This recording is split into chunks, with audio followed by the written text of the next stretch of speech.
Uma muthenya wa gikeno kuri aikari a mwena wa Salama umuthi thutha wa mugithi wa Safaricom Sambaza Furaha gwikinyia mwena ucio kuria aikari nao meyumiririe na namba nene na magatugwo na iheo mahinda-ini ya mwago uyu.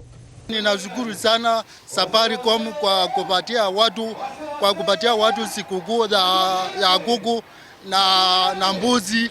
Kwa hivyo ninashukuru sana Safaricom na radio ya Mzee FM na Citizen kwa kupatia watu sikukuu. Nashukuru sana leo Safaricom imekuja, nimeshinda kuku, leso na nashukuru sana kwa Safaricom, endelee hivyo hivyo. Kambuni ya Safaricom nithiete na mbere kurehera hakuhi motungata mao kuri aikari na oho ikaririria makiria megie motungata maria marutagira a Kenya ta M-Pesa, thimu cia lipa mdogo mdogo na nginya pochi la biashara kuri ahuri biashara.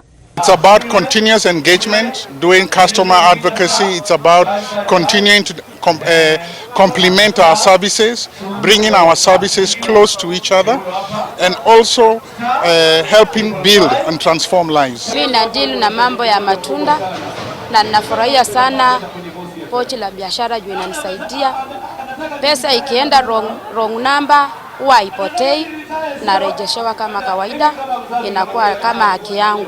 Mugithi uyu ni uthire na mbere nginya mwena wa Kibwezi kuria amemerekia megatu a Mucie FM na Radio Citizen macanjamurire aikari a mwena ucio na mwago uyu uroretio riu mwena wa Gicua-ini niguo muingi wakuo ugunike.